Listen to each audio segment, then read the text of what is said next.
this is your first time here, don't forget to click that red subscribe button over there and give me a thumbs up if this video helps you learn just a little bit more English. Topic about Somaliland. Halkan waxaynu ku qaadanaynaa mawduuc ku saabsan qaranka Somaliland iyo taariikhdiisa.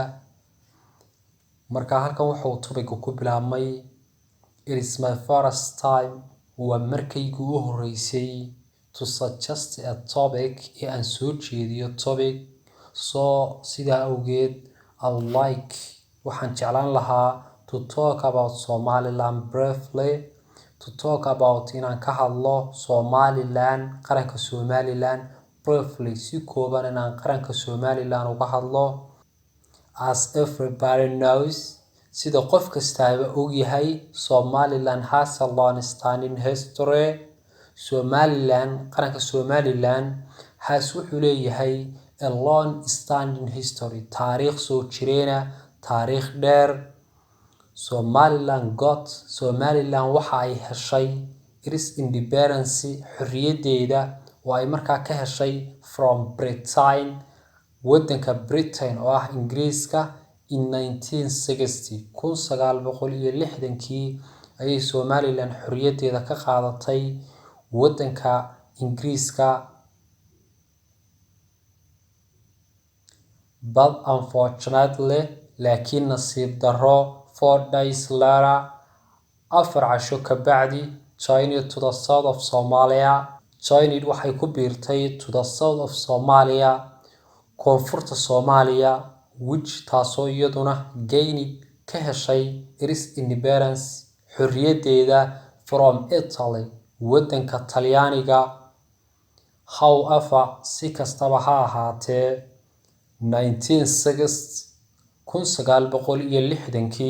the military coup, afkambigii military, took place in ayaa ka dhacay Soomaaliya, waddanka Soomaaliya, and Siyaad Barre, madaxweynihii waddanka markaa haystay ee la odhan jiray Siyaad Barre, came to power.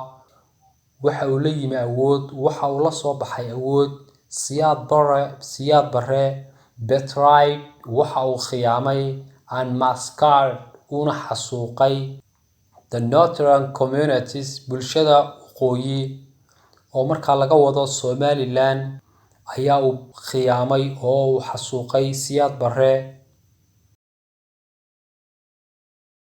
The situation became unbearable. Xaaladdu waxay noqotay mid aan loo dulqaadan karin. Somaliland National Movement, dhaqdhaqaaqa waddanka Somaliland oo markaa ahaa ururkii loo yaqaanay SNM oo loo soo gaabiyey Somaliland National Movement, was declared ayaa markaa ku dhawaaqay in order to liberate, inuu xoreeyo its people, dadkiisa. It started a war, waxa ay markaa ururku bilaabeen dagaal against Siyaad Barre, lagaga soo horjeedo Siyaad Barre oo markaa ahaa madaxweynihii ku kacay xasuuqa. SNM, ururkii loo yaqaanay SNM, achieved waxa uu ku guuleystay its struggle, halgankii uu waday ayuu ku guuleystay. In 1991 ayay markaa SNM ku guuleysatay halgankii xornimo doonka ee xoreynta dadkeeda.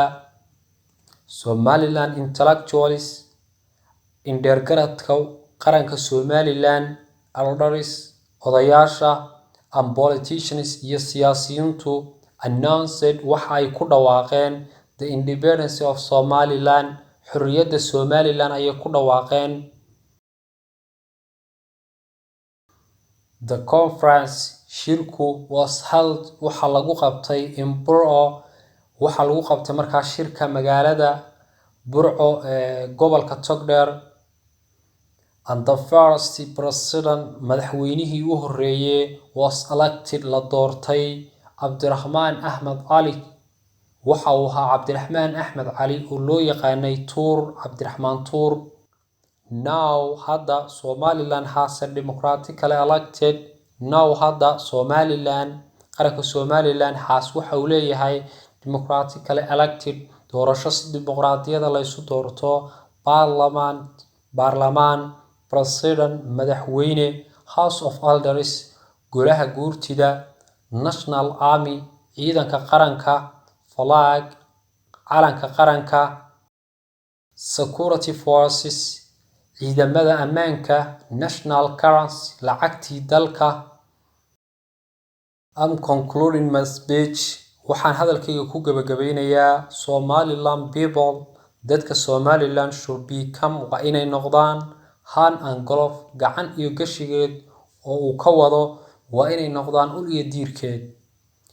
Tobigii ku saabsanaa qaranka Somaliland iyo taariikhdiisa soo jireenkayba halkaas ayay noogu soo afmeerantay. Anigoo ah Macallin Cabdicasiisna waxaan idinkaga tegayaa salaamullaahi calaykum.